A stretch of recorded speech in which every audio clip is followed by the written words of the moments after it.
Dan jujur saja, tahun-tahun yang kita jalani dulu kita sembarangan, saudara. Apalagi dengan mulut kita, waduh. Kita sering berbuat dosa di meja makan, di kafe waktu ngobrol, sembarangan kita bicara. Entah itu membicarakan orang, entah itu kita mengucapkan kata-kata yang tidak senonoh dan lain sebagainya, atau canda-canda yang tidak kudus. Bahkan perbuatan-perbuatan yang lebih dari itu. Karena kita tidak menghayati Allah. Ya. Mestinya ini menjadi khotbah khusus, saudara. Tetapi saya ringkas menjadi 10-12 menit atau 11 menit. Atau ya beberapa belas menit, saudara. Ayo kita menghayati Allah itu hidup. Ya. Seperti lagu yang saya tulis, ku taruh Tuhan di mataku. Tapi ternyata saudara yang ngarang lagu juga belum sungguh-sungguh menghayati sepenuhnya Allah itu hidup dan maha hadir. Waktu itu. Tapi lewat proses ini luar biasa, saudara. Tuhan mengajar kita untuk menghayati Allah itu hidup. Ya. Kita memiliki hati yang takut akan Allah. Sehingga kita tidak berani berbuat dosa. Ya. Satu kata yang kita ucapkan juga kita mulai jaga. Kalau dulu wah sembarangan saja, sekarang jaga. Ya.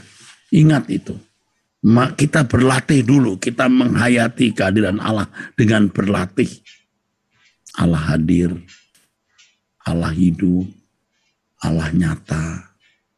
Ayo kita hayati, kita ingat terus, ku taruh Tuhan di mataku, gitu. Itu saudara. Yang kedua, kalau kita percaya Allah benar-benar hidup, nyata, kita tidak khawatir dan tidak takut apapun. Sebenarnya perasaan takut itu sikap tidak menghormati Allah, tidak menghargai Allah, saudara.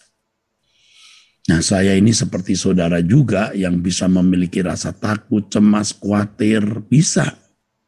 Tapi melalui pengalaman dan perjalanan hidup, melalui pengalaman dalam perjalanan hidup, Tuhan mengajar kita mempercayai Allah yang hidup. Saudara, mempercayai Allah yang hidup nyata membuat kita tidak takut, tidak khawatir apapun. Ya, benar. Kadang-kadang kita menjadi kuat, tapi waktu-waktu tertentu, saat-saat tertentu jadi khawatir lagi. Aduh, bagaimana ya kalau nanti begini, nanti begitu. Kita tidak mempercayai ada tangan Allah yang kuat, yang bisa melindungi, menjaga kita. Nah, saudaraku, kalau kita mempercayai Allah, kita tidak takut menghadapi apapun, tidak khawatir menghadapi hari esok. Saudara, sebagai imbangannya kita juga jangan berbuat dosa. Nah, di sini saya menemukan satu rumus, saudaraku. Ini sudah bukan hipotesa lagi. Ini sudah dalil, saudara. Kalau orang masih ada takut, khawatir, pasti hidupnya belum bersih benar. Pasti. Paling tidak takutnya itu sendiri merupakan ketidaktepatan di hadapan Allah. Nah, ini tidak mudah, saudara. Ya, kesucian itu, kekudusan hidup, kebenaran, kelurusan hati bertalian dengan keberanian menghadapi hidup. Sampai keberanian menghadapi kematian. Jadi kalau orang takut mati itu pasti belum ada. Pasti ada sesuatu yang belum tepat. Tadi pada waktu nyanyi lagu, siapa boleh naik ke gunung Tuhan. Yang saya ingat pertama itu sahabat pelayan Tuhan saya, yaitu Bapak Julius More yang mengarang lagu ini. Kemudian lagu ini memang kemudian saya modif. Ada beberapa kalimat yang saya modif, saudara. Tetapi yang mengarang lagu pertama ini saudara Julius More, pendeta Julius More. Lalu ada chatting dari salah seorang anak jemaat, ya, Yeni, saya sudah kenal ini. Dia tulis, "Salam Om Eras, ini lagu mama saya, Ibu Akyun." Ya.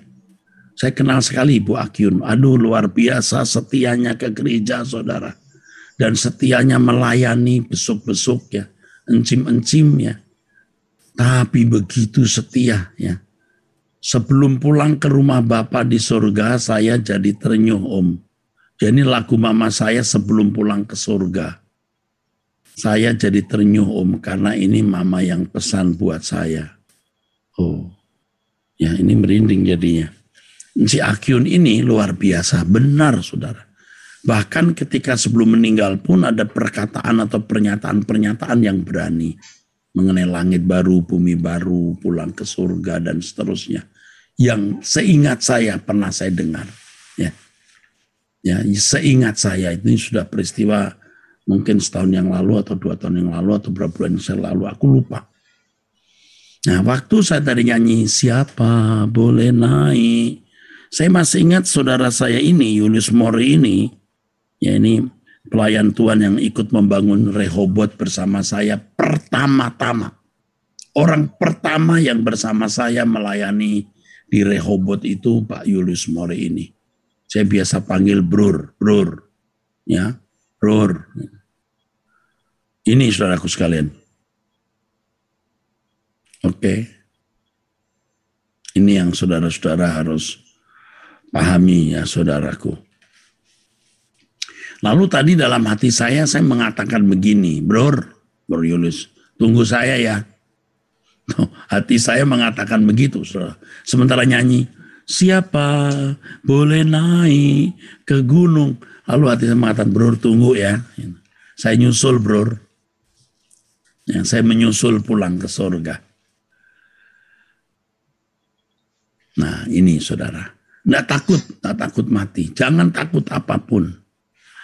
Bagaimana jika ketakutannya karena imbas kesalahan masa lalu, Pak, bukan setelah pertobatan?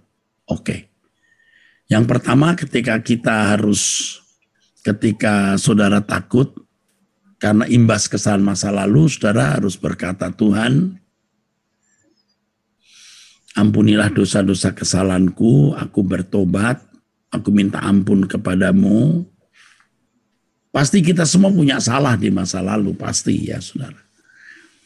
Nah, ini kalimat yang bagus tuh, lagu yang tadi saya nyanyikan itu, saudara bisa nyanyikan, "Kalaupun aku hancur di tanganmu." Itu ucapan Daud pada waktu dikejar-kejar oleh Absalom. Absalom itu kan buah kesalahan si Daud, saudaraku. Ya. Waktu Daud dalam kejaran Absalom, dia dipermalukan habis-habis, dia berkata itu, "Saya pinjem. Dalam tangan kuasamu, ku serahkan hidupku. Kalaupun ku jatuh hancur, ku jatuh di genggammu."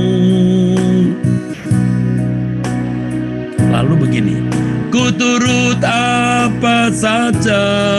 Sekarang harus hidup suci ya. "Kehendak-Mu ya Bapa, semua yang Kau izinkan terjadi, berkat abadi." Jadi ketika ada yang bertanya, bagaimana kalau ketakutannya karena imbas kesalahan masa lalu, Pak? Ya, sekarang bertobat. Sekarang bertobat dan jangan berbuat dosa lagi, lalu menyerah. Ya, Tuhan akan pasti menopangnya. Bahkan di dalam hajaran Tuhan karena kesalahan kita, Tuhan juga menuntun kita kepada kebenarannya. Oke? Senang saudaraku ya. Dan yang terakhir mestinya ada tambahan lagi. Kalau kita percaya Allah itu hidup, kita tidak akan terikat dunia. Orang yang terikat dunia itu tidak yakin Allah itu ada. Sebab keindahan Allah yang hidup hadir di dalam kita membuat kita tidak terikat dunia. Ya, oke, nanti akan saya khotbahkan khusus dalam satu kebaktian, ya, entah hari Minggu, entah hari Selasa, ya. Saudara, saya ingatkan ini hari Kamis, ya.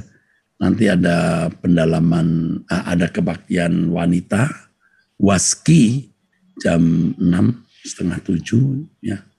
Itu jam 6, ya. Itu mengenai itu, atau 6:30. Saya bicara mengenai mengisi kesepian, ya. Oke, yuk mari. Angkat tanganmu. Diberkati saudara yang mengasihi Tuhan. Diberkati oleh Elohim Yahweh. Dalam nama Tuhan Yesus Kristus. Amin. Saudara, sampai jumpa. Tuhan memberkati saudara sekalian.